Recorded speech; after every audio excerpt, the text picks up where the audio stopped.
Top 1. The Vanishing of Flight 739. On March 16, 1962, a Lockheed L-1049 Super Constellation, operated by Flying Tiger Line, departed from Andersen Air Force Base in Guam. Its mission was to transport 93 U.S. Army soldiers and 11 crew members to Clark Air Base in the Philippines before continuing on to Saigon. The weather conditions were calm. The aircraft had no known mechanical issues. The crew, made up of experienced pilots and flight engineers, had made similar military chartered trips numerous times. Less than 2 hours after takeoff, somewhere over the vast Pacific Ocean, the aircraft disappeared from radar. No distress call was ever received. The plane and everyone on board vanished without a trace. The final radio contact from Flight 739 was routine. The aircraft had reached cruising altitude and was en route on a straight flight path toward its destination. Then, complete silence. When communication could not be reestablished, U.S. military forces initiated one of the largest aerial search operations of the decade.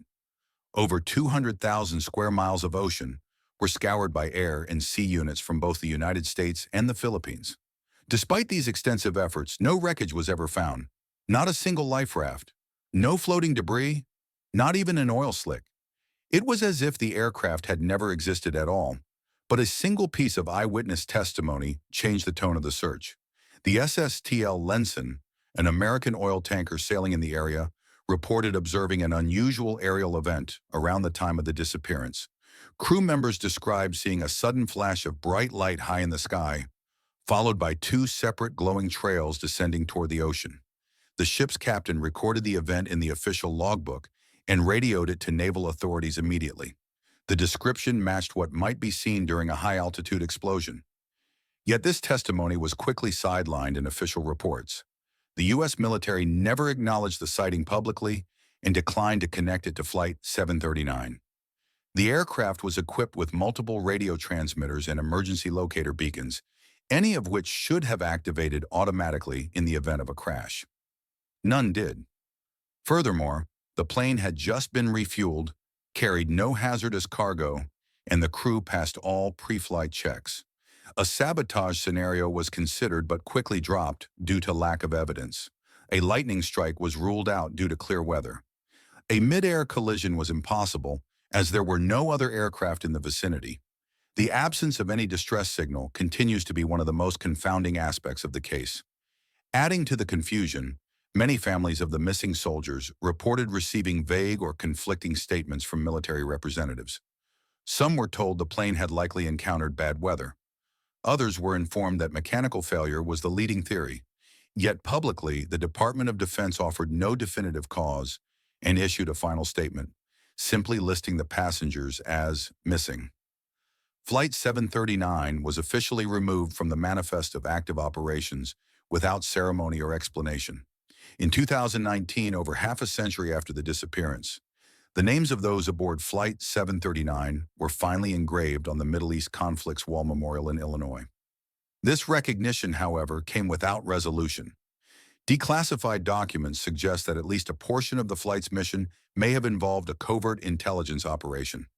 Several passengers had specialized backgrounds in communications and electronics, and the timing of the flight aligned with key strategic developments in Southeast Asia.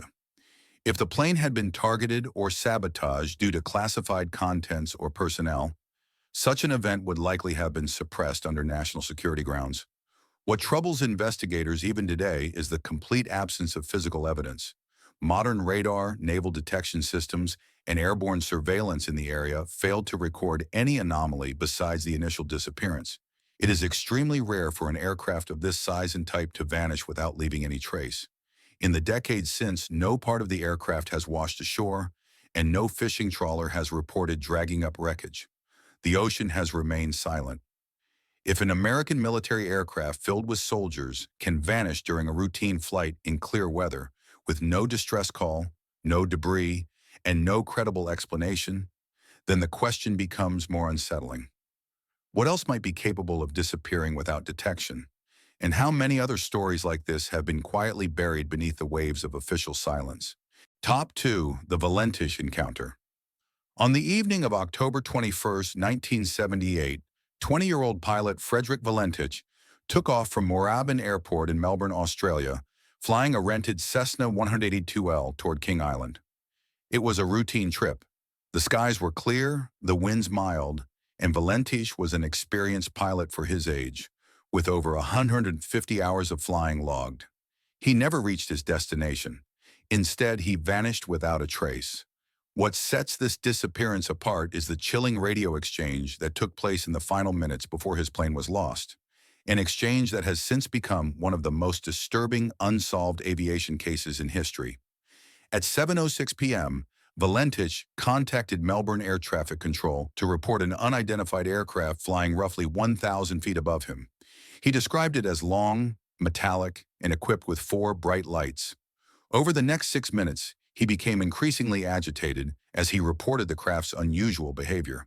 It hovered, orbited his plane, and then passed directly over him. Valentish insisted it was not an airplane. "It's not an aircraft," he stated clearly. His final transmission came at 7:12 p.m. when he said, "That strange aircraft is hovering on top of me again. It is hovering, and it's not an aircraft." Then came a strange, metallic scraping sound. Then silence. The transmission cut out, and Valentish was never heard from again. The Australian Department of Transport launched an immediate investigation. Aircraft and search vessels covered a 1,000 square mile area over the Bass Strait for 4 days. No wreckage, no oil slick, and no physical evidence of any kind was found. Weather conditions remained favorable throughout the search, eliminating the possibility of a storm-related crash. Valentish's emergency locator transmitter had not activated. It was as if his Cessna had simply vanished into the sky. The final radio exchange was officially transcribed and released to the public. Skeptics suggested Valentish may have become disoriented, possibly mistaking lights on the water or a celestial object for another aircraft. But aviation experts noted that he had logged several night flight hours and had trained specifically for low-visibility navigation. Further scrutiny of radar logs revealed no record of any other aircraft in Valentish's vicinity at the time of the incident. The area was under restricted traffic, and no commercial or private planes had filed flight paths matching his description. Adding to the mystery were reports from multiple witnesses along the southern coast of Victoria. That same evening, several people described seeing a fast-moving green light in the sky heading in the direction of Valentish's flight path. Some claimed to have seen a round object hovering silently. These accounts were collected by investigators but never formally included in the department's conclusion. In their final report, Australian aviation authorities suggested the possibility that Valentish became disoriented and crashed into the sea. Yet this explanation fails to address the multiple inconsistencies. The pilot showed no signs of confusion in his radio communication. He never declared an emergency. His descriptions were clear, repeated, and increasingly distressed. Most notably, the recorded mechanical sound at the end of his final transmission remains unexplained. Audio analysts were unable to determine its source or replicate it with known aircraft equipment. Over the years, various theories have emerged. Some suggest a deliberate hoax, despite the lack of motive and Valentish's clean personal record. Others point to military activity, experimental aircraft, or electromagnetic interference. A few have even proposed that the event marked an encounter with something beyond conventional explanation. But without physical evidence, all remain speculation. In 2014, decades after the incident, a small piece of aircraft wreckage washed ashore on Flinders Island. While it matched the type of aircraft Valentish flew, it could not be conclusively linked to his Cessna. The mystery endures, fed by the raw clarity of his final words in the absence of any closure. If a trained pilot can calmly describe an unknown object following his aircraft, transmit clear positional data, and then vanish without leaving a single trace, the event challenges more than just our understanding of aviation. It calls into question the very idea that the skies are fully mapped, monitored, and understood. Top 3, the Phantom Squadron. Flight 19. On December 5, 1945, just months after the end of World War II, 5 U.S. Navy TBM Avenger torpedo bombers took off from Naval Air Station Fort Lauderdale in Florida. Designated as Flight 19, the group was conducting a routine 3-hour training mission over the Atlantic Ocean. The weather was moderately clear, the sea relatively calm, and all pilots were experienced, including flight leader Lieutenant Charles Taylor. But within 2 hours, all 5 aircraft vanished without a trace. A sixth aircraft, dispatched for search and rescue, also disappeared. In total, 27 men were lost. No wreckage, no survivors, no distress signals. This would become the foundational case in what the world would soon call the Bermuda Triangle mystery. The training exercise was known as Navigation Problem Number 1, a standard route that involved flying east from Florida to the Bahamas, turning north for a leg over the open sea, then looping back west to base. Radio communication began to deteriorate roughly 90 minutes into the mission. At first, transmissions were routine, but then came the voice of Lieutenant Taylor, increasingly confused. He reported, "Both my compasses are out, and I'm trying to find Fort Lauderdale." Other pilots confirmed the same. The entire squadron appeared disoriented, unable to recognize landmarks or get a reliable compass reading. Taylor insisted they had flown too far east and were now over the Florida Keys, but flight towers tracked them far off course, likely northeast of the Bahamas. The further they flew, the more distorted their orientation became. Transcripts reveal a breakdown in communication, logic, and morale. Some pilots questioned the directions being given. Others attempted to take lead but were overruled. One suggested they turn west, back toward the mainland, but Taylor hesitated. Fuel was running low. The sun was setting. One of the last radio messages intercepted was a pilot saying, "We can't tell where we are. Everything looks wrong. Even the ocean doesn't look as it should." Then silence. A massive rescue operation was launched within hours. The Navy dispatched aircraft, ships, and submarines to search thousands of square miles. But what made the disaster even stranger was what happened next. A Martin PBM Mariner flying boat, carrying 13 crew members, was sent to search for Flight 19. Within 20 minutes of takeoff, it also disappeared. A tanker in the vicinity reported seeing a mid-air explosion and a fireball descending into the sea. Yet no remains were ever found. The search continued for 5 days, covering over 250,000 square miles. Not a single trace of any of the 6 aircraft was ever recovered. The official Navy investigation left more questions than answers. Their final report labeled the disappearance as cause unknown. Internal memos revealed disagreement among officers, with some pushing for a mechanical failure explanation, while others pointed to navigational confusion. Lieutenant Taylor's mother insisted that he was an experienced pilot who had flown that route many times. The suggestion that he simply got lost was, to her, impossible. Later theories ranged from methane gas eruptions in the seafloor to sudden storms and magnetic anomalies. Some pointed to a flaw in the compasses. Others argued that the aircraft might have flown out of radio range and simply run out of fuel over open water. Yet none of these explanations account for the total lack of debris, especially with 6 separate aircraft disappearing in the same region within hours. The Flight 19 case became a defining story in the legend of the Bermuda Triangle. But beneath the pop culture interpretations lies a genuine and deeply troubling mystery. How could multiple trained military pilots, all flying together in formation, experience complete disorientation and equipment failure simultaneously? And why did the rescue plane vanish just as inexplicably? If one disappearance is a tragedy, 2 is a coincidence.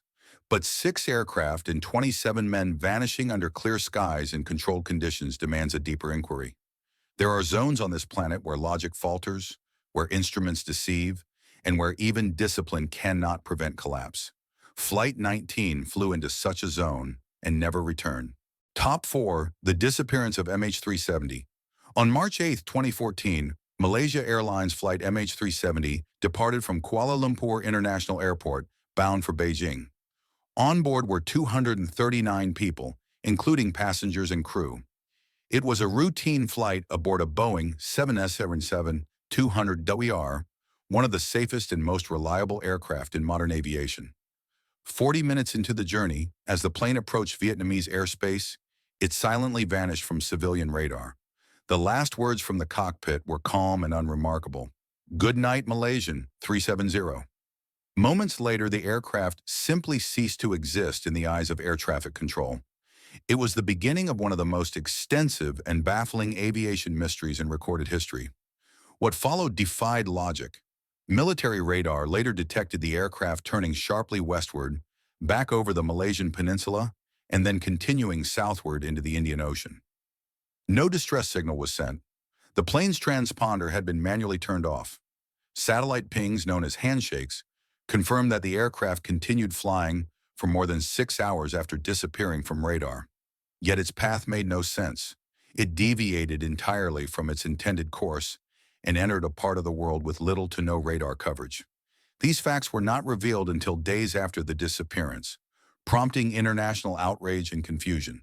The search for MH370 became the largest in aviation history. Dozens of countries participated. Advanced sonar scanning vessels scoured the ocean floor. Satellite companies were brought in to reanalyze raw data, but the search zone was vast, covering tens of thousands of square kilometers of some of the most remote ocean on the planet. Years passed. No trace of the main fuselage was found. Only scattered debris, confirmed to be from MH370, washed up on distant shores like Reunion Island, Mozambique, and Madagascar. None of the recovered parts offered clues to the cause of the disappearance. Investigators considered multiple possibilities. Was there a catastrophic mechanical failure? A hijacking? A pilot-initiated event? Yet no theory accounted for every anomaly. If the plane had suffered a major failure, why was there no distress call? If it was hijacked, why was there no claim of responsibility? And if it was a deliberate act, what was the motive? And why end it in one of the most desolate parts of the ocean? Scrutiny eventually turned to the captain, Zaharia Ahmad Shah. Analysts discovered a flight simulation route on his home computer that eerily resembled the final suspected flight path of MH370. Some believed he had conducted a practice run of a mass murder-suicide. Others disputed this, pointing out that Zahari had no history of instability, no note, and no known motive. The simulator data, they argued, could have been purely hypothetical. Meanwhile, no evidence emerged to directly implicate him or any member of the crew.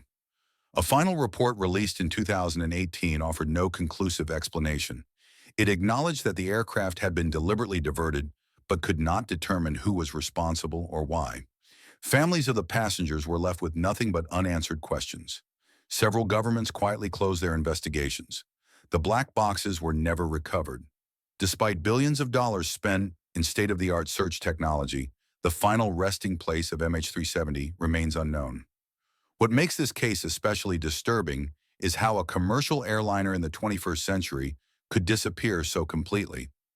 In an age where every smartphone is tracked, where global positioning systems operate with pinpoint accuracy, a 250-ton aircraft eluded every detection system for hours.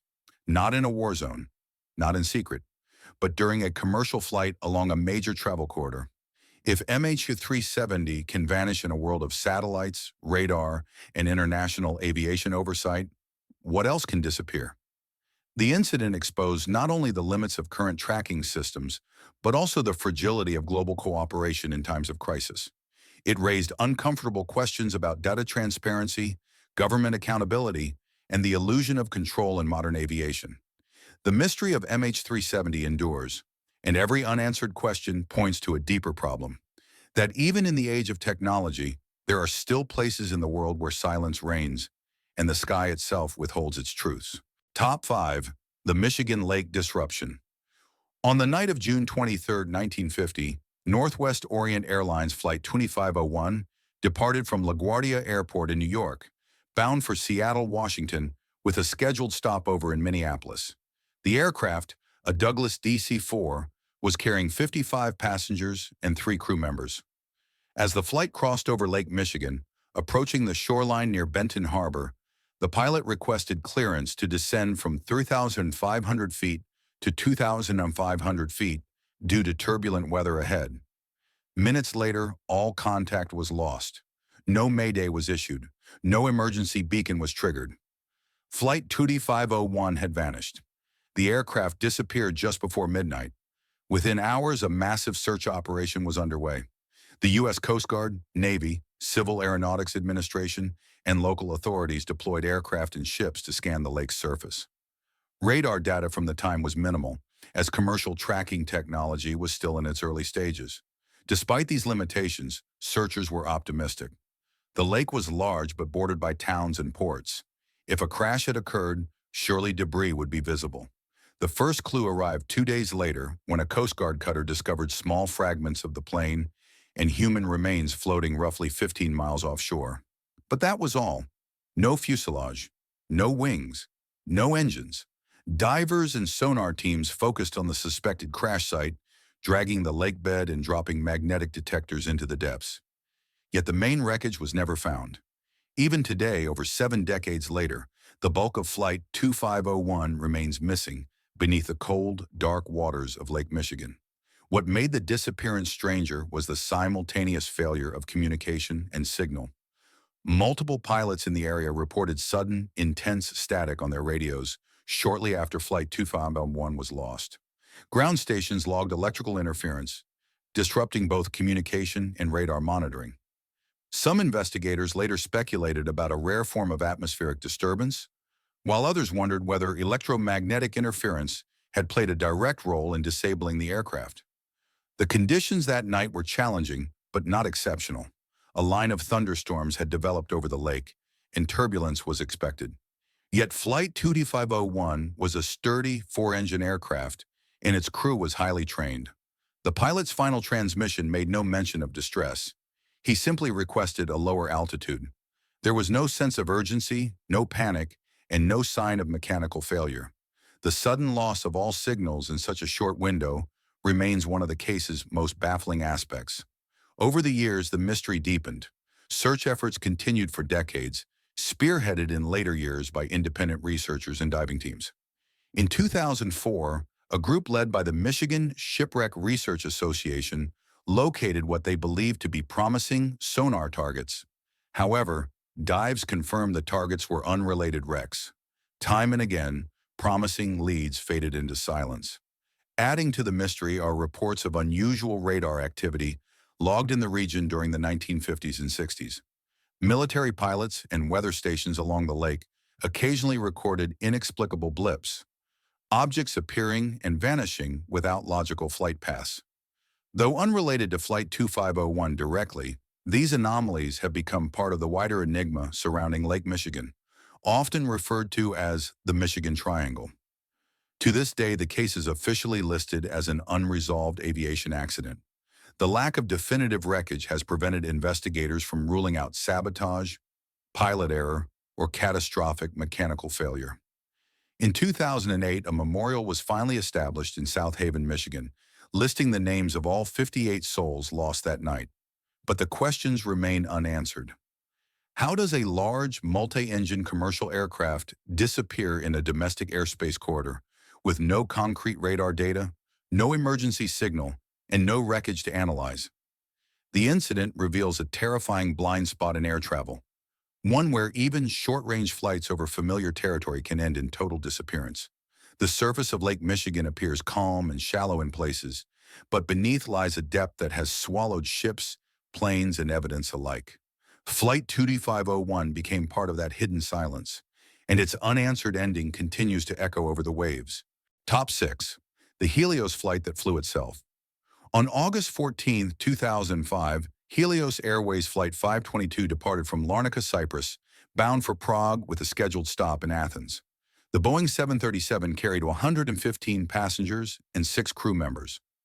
Less than half an hour into the flight, while cruising over the Aegean Sea, Greek air traffic control attempted to contact the aircraft after it entered their airspace without establishing communication. There was no response. Attempts to hail the pilots failed. Military jets were scrambled. What they found in the sky sent a wave of dread through aviation circles worldwide. The aircraft was flying normally but unresponsive and appeared to be entirely without conscious crew. When the Hellenic Air Force interceptors reached the aircraft near Athens, they observed a chilling scene through the cockpit window. The captain's seat was empty. The co-pilot was slumped motionless over the controls. The oxygen mask had been deployed throughout the cabin. No one appeared to be moving. The aircraft continued flying on autopilot, climbing slowly before beginning a wide turn. It was still airborne almost 3 hours after all contact had ceased. Just moments before fuel depletion, a flight attendant, later identified as Andreas Prodromou, was seen entering the cockpit wearing a portable oxygen mask. He attempted to regain control of the plane, but it was too late. The 737 ran out of fuel and crashed into a mountainous area near Grammatico, Greece. All 121 people on board perished. It was the deadliest aviation accident in Greek history and one of the most haunting in the modern era. The official investigation revealed a chilling chain of human and technical failures. Prior to takeoff, maintenance crews had left the cabin pressurization system in manual mode rather than resetting it to auto. This meant the aircraft did not automatically adjust cabin pressure as it ascended. As the air thinned, the crew and passengers gradually succumbed to hypoxia, lack of oxygen, without realizing what was happening. Investigators concluded that the pilots likely became disoriented and lost consciousness within minutes. Yet many questions remained. Why didn't the crew recognize the warning alarms? The cabin altitude horn had sounded early in the flight, a signal that should have triggered an immediate descent. Why did neither pilot respond correctly, especially the captain, who had thousands of flight hours? Some analysts suggested that the alarm may have been misinterpreted as a takeoff configuration warning, which shares the same sound in Boeing 737s. Others questioned the efficacy of training protocols that allowed such a fatal oversight to occur. Another layer of mystery emerged from the flight data recorder. It captured a series of inputs long after the crew had lost consciousness, including control panel interactions suggesting that someone, likely the flight attendant, had attempted to take manual control. His last efforts, heroic but ultimately unsuccessful, raised painful questions about whether more lives could have been saved had warning signs been recognized earlier. The accident also sparked debate over the reliance on automation. The aircraft had flown for nearly 3 hours without any pilot intervention, guided solely by pre-programmed navigation. Air traffic control had been unable to intervene meaningfully. The military had observed but could not act in time. The aircraft became a ghost, gliding across the sky on a silent countdown to disaster. No system failures occurred. No act of sabotage was found. Yet 121 people died. The chain of mistakes, silence, and missed cues formed a chilling lesson. That even in the most routine of flights, one overlooked switch, one misunderstood signal, can lead to tragedy. The wreckage yielded answers, but not peace. Families were left to grapple with a crash that happened not in an instant, but over hours of quiet suffocation. The passengers had slowly faded from consciousness, while the aircraft soared untouched through clear blue skies. Flight 522 remains one of the most surreal air disasters in modern aviation. A flight that flew itself toward oblivion while the world watched, helpless. Top 7, the stolen Boeing. 727 on May 25, 2003, a Boeing 727-203, tail number N844AA, sat quietly on the tarmac at Quatro de Fevereiro International Airport in Luanda, Angola.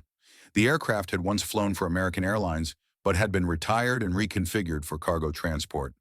At the time, it was under lease to a company involved in oil industry logistics. The plane had not flown in over a year. Then just before sunset, something impossible happened. Without flight clearance, without communication, and with its transponder switched off, the Boeing 727 taxied onto the runway, accelerated, and took off. 2 men were suspected of being aboard. Neither was licensed to fly a 727. The aircraft has never been seen again. Airport staff and onlookers were stunned. The runway was active, yet no one could identify who authorized the takeoff. Witnesses described the aircraft moving erratically on the ground, as if the pilot was unfamiliar with its controls. The tower attempted to contact the cockpit but received no response. There was no filed flight plan. No transponder code was transmitted. As it lifted off, the massive aircraft turned westward over the Atlantic Ocean and disappeared from radar screens. It was as if it had melted into the sky. U.S. authorities quickly launched an international investigation. The primary suspects were Ben Charles Padilla, an American aircraft mechanic and pilot, and John Mutantu, a Congolese assistant. Padilla had extensive aviation maintenance experience and held a private pilot license, but was not certified to fly a commercial 727. Mutantu had no known flight credentials. Security footage showed both men near the aircraft before its disappearance, but no footage captured the actual boarding or takeoff. Investigators could not determine whether they had commandeered the plane voluntarily or under duress. What made the event more baffling was the aircraft itself. The Boeing 727 is a large, complex jet that typically requires a three-person crew. Maneuvering it solo, or even with two untrained individuals, would be extremely difficult. The cockpit features dated avionics and analog controls, especially in a freighter configuration like this one. How the plane was started, taxied, and flown remains a central question. Moreover, the aircraft had a sizable fuel capacity, giving it a range of over 2,400 nautical miles. It could have reached numerous countries, coastal regions, or even vanished into the open sea. Authorities feared a worst-case scenario, that the aircraft had been stolen for use in a terrorist attack. The timing, less than 2 years after 9/11, triggered immediate alerts across African, European, and Middle Eastern airspace. NATO and the FBI issued high-priority notices. Satellite surveillance was analyzed. Ports and airfields along possible trajectories were searched, but no trace emerged. No crash site was found. No rogue aircraft matching its profile was intercepted. Weeks passed, then months. The trail went cold. A few reports surfaced suggesting that the aircraft had landed at a remote airstrip in West Africa or been seen in Guinea. None were confirmed. Aviation investigators from the United States traveled to Angola, but bureaucratic obstacles and corruption hindered their efforts. No reliable witness accounts, no credible radar returns, and no satellite data ever substantiated the rumors. In 2005, the FBI officially closed its active investigation. The case shifted from national security threat to unresolved anomaly. How could a full-size commercial jet vanish in the modern era? Unlike small private planes, a Boeing 727 stands nearly 40 feet tall and has a wingspan of over 100 feet. It cannot be hidden in a hangar without notice. Yet over 20 years later, no component of the aircraft has surfaced. Not a landing gear, not a tail fin, nothing. If this was a theft, it was one of the most daring in aviation history. If it was an accident, it left no debris. If it was an intentional disappearance, the plan worked flawlessly. But perhaps the most unsettling possibility is that someone knew exactly what they were doing and never intended to be found. Top 8.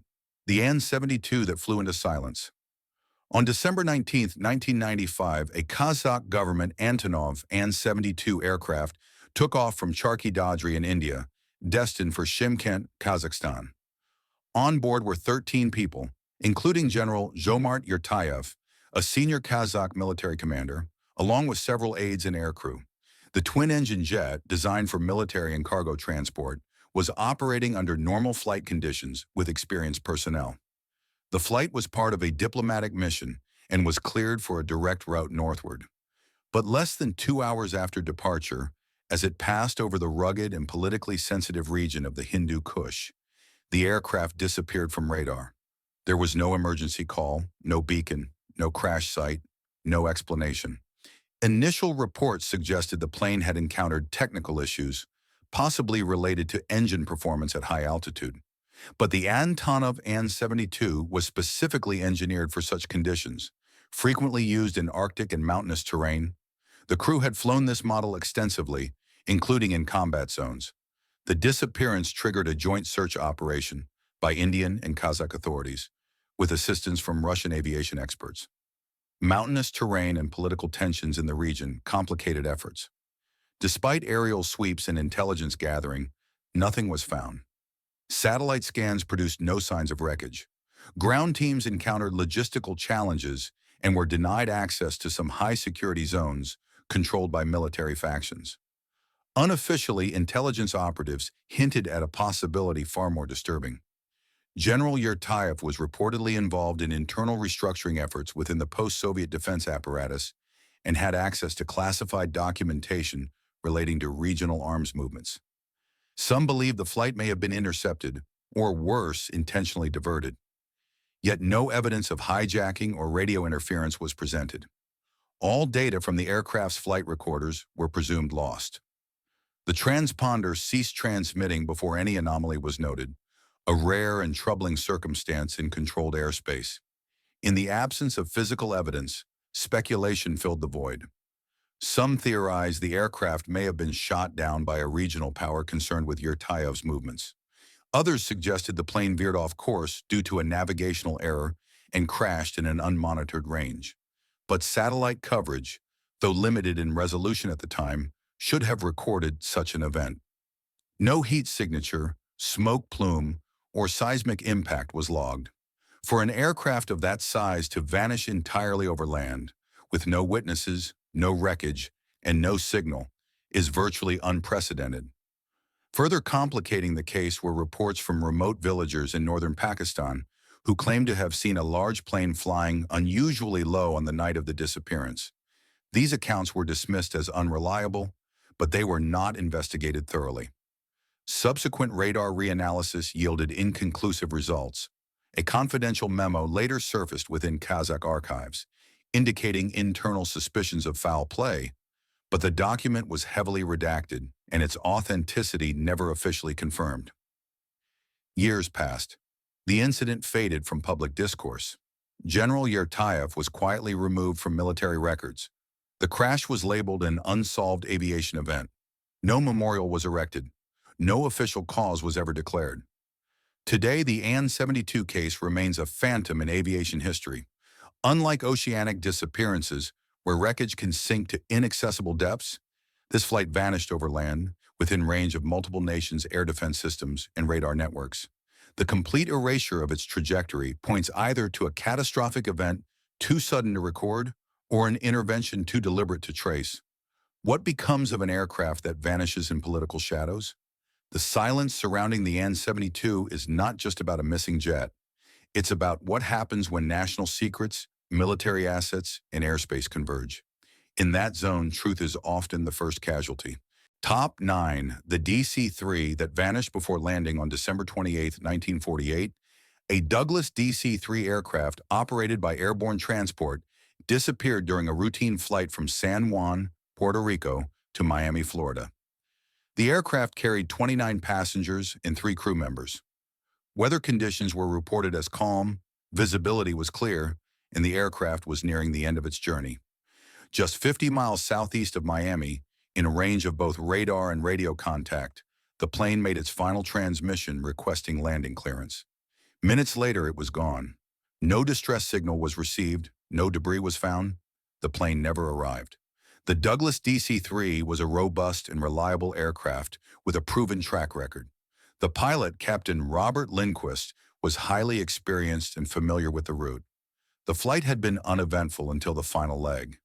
At approximately 10:00 p.m., Miami Air Traffic Control acknowledged the crew's last transmission. It was routine. There was no mention of mechanical problems, no sense of urgency, and no indication of turbulence or conflict. Within moments, all communication ceased. When the aircraft failed to land, the Coast Guard launched an immediate search operation across the waters off Florida's southeastern coast. Aircraft, ships, and rescue crews combed the area for days. The region was busy, well-patrolled, and relatively shallow in certain zones, making it ideal for recovery efforts. Yet not a single piece of wreckage was recovered. No life jackets, seat cushions, luggage, or human remains were ever found. The aircraft and its 32 occupants had disappeared into thin air. The investigation revealed a handful of peculiar details. The DC-3's radio transmitter had experienced intermittent issues prior to departure, and the batteries were reportedly running at lower than normal levels. However, the aircraft had been cleared to fly, and no safety warnings were issued. The co-pilot's logbook was missing from the wreck's documentation, and discrepancies were noted in the maintenance records. These oddities, while suggestive of poor oversight, still did not explain how a plane could vanish less than an hour from its destination under clear skies. The most confounding aspect was the aircraft's proximity to multiple radar installations and its location within one of the most heavily trafficked corridors of U.S. airspace. How could it disappear so close to Miami in a region under constant surveillance? Some theorists pointed to the so-called Bermuda Triangle, highlighting that this flight path cut through the edges of the infamous region. Yet the Civil Aeronautics Board declined to explore such theories in its official report, which concluded with the ambiguous phrase, "cause unknown." Over the years, Hypotheses emerged, ranging from sudden decompression to mid-air breakup caused by electrical failure. Some even speculated about magnetic disturbances, interference from unidentified aerial phenomena, or clandestine military activity in the region. But none of these theories could be substantiated by physical evidence. In the absence of debris, every explanation remained conjecture. In 1991, a Florida-based salvage diver claimed to have located a wreck off the coast matching the profile of a DC-3. But after weeks of investigation, it was determined to be a different aircraft. Other reported finds proved equally fruitless. To this day, the final moments of Flight NC-1602 remain a complete mystery. The disappearance is particularly haunting because it occurred in a context that should have guaranteed safety. Daylight had just ended. Weather was mild. The flight was short, the destination was close, and the passengers were likely preparing for landing, unaware that anything was amiss. Flight 19 and MH370 may have captured global headlines, but the case of the lost DC-3 remains one of the most quietly disturbing disappearances in aviation history.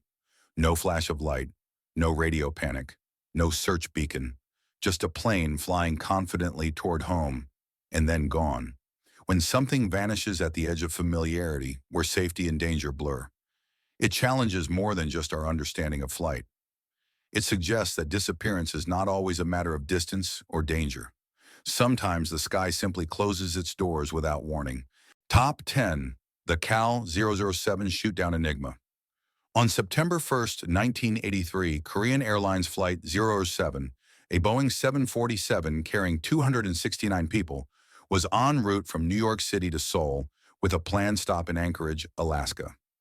In the early morning hours, the aircraft deviated from its intended course and entered prohibited Soviet airspace over the Kamchatka Peninsula and later Sakhalin Island.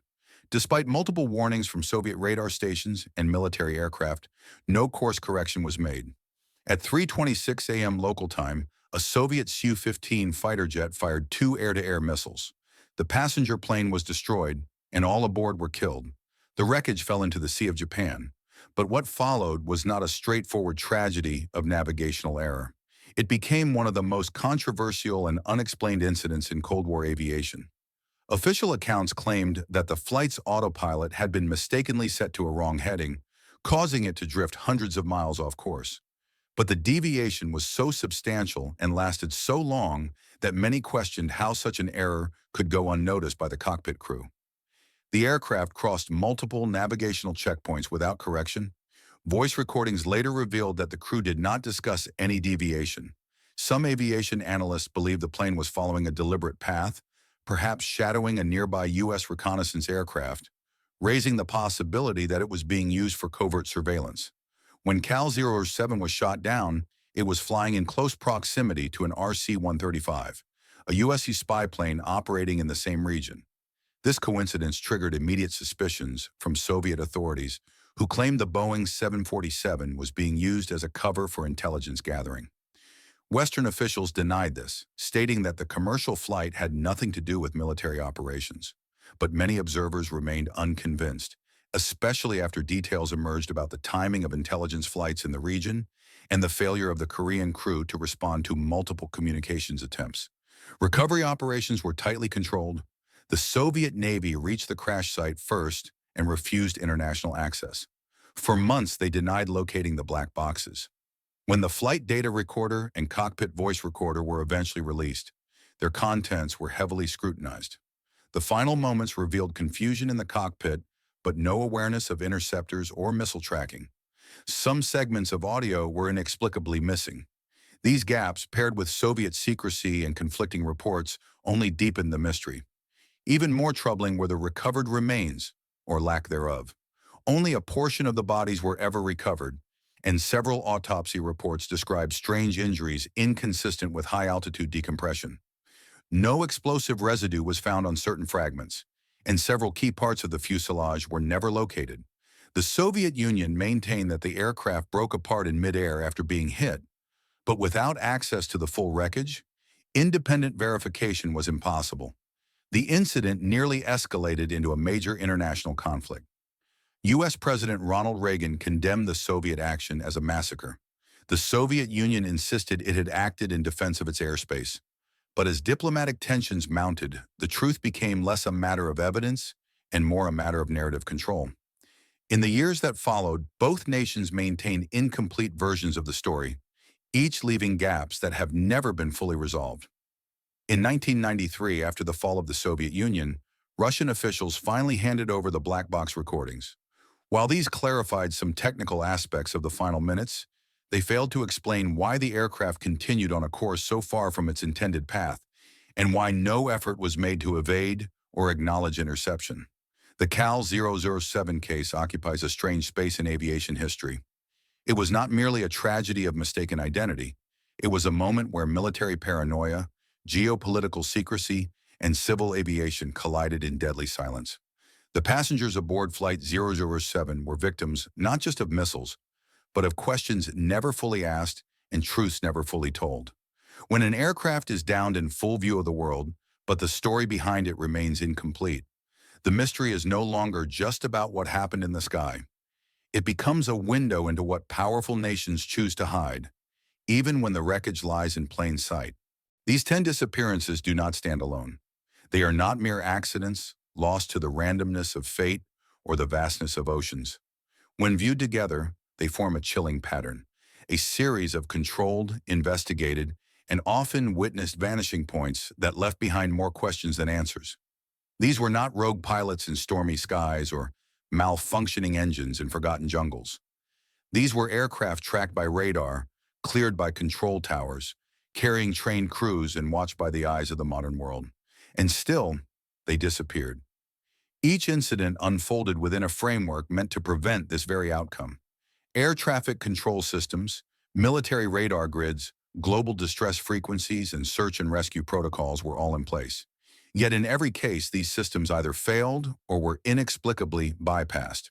And when investigators reached the edge of what could be measured and explained, what followed was almost always the same: a sudden silence, a redacted file, a classified report, a press release filled with technical placeholders but devoid of conclusions. This is not just about lost aircraft. It is about a system that repeatedly stops just short of revealing the full truth. A pattern of omission, of questions cut off mid-sentence, of disappearances that do not follow the laws of aviation, physics, or logic as we know them. Witnesses speak of lights, distortions, or disorientation. Radar data vanishes. Final recordings are incomplete. Wreckage, if recovered at all, often raises more suspicion than clarity. What connects these events is not geography. It is not aircraft type, weather, or even pilot error. What connects them is what comes next: the suppression, the silence, the way entire institutions seem to retreat behind a veil of plausible deniability. In each case, families are left with partial answers. The public is given a cause unknown, and the sky reclaims its secrets without protest. But if the silence is this coordinated, then the implications are deeper than aviation anomalies. They suggest an ongoing effort to contain something, whether it is a flaw in our understanding of reality, a vulnerability in our technological confidence, or a truth too dangerous to acknowledge. Because if even one of these incidents occurred due to factors beyond conventional explanation, then the structures we rely on to keep the skies safe may be illusory. The cost is not only counted in lives lost, it is measured in what we might have learned. The missing aircraft are also missing opportunities. Each wreck buried in secrecy is a suppressed chapter in the evolution of human knowledge. If something unknown is interfering with flight, space, or perception, then every unresolved case is not just a mystery, but a warning. We are told that commercial aviation is one of the safest domains of human activity, that every flight is mapped, monitored, and controlled. But these 10 cases are proof that control is sometimes a narrative, not a reality. In the skies above us, patterns have formed, patterns that suggest our understanding is incomplete, our explanations insufficient, and our trust in absolute safety misplaced. The tragedy is not just that these flights disappeared. It is that the truth may have vanished with them, and that no one is willing to admit just how high the silence goes. If these stories have changed the way you look at the vast empty spaces of our skies, Please subscribe and like the channel. We are dedicated to uncovering the history that they have tried to bury beneath layers of official silence. Help us plant the seeds of the future by seeking the truth today. The next treasure trove of secrets will be opened soon.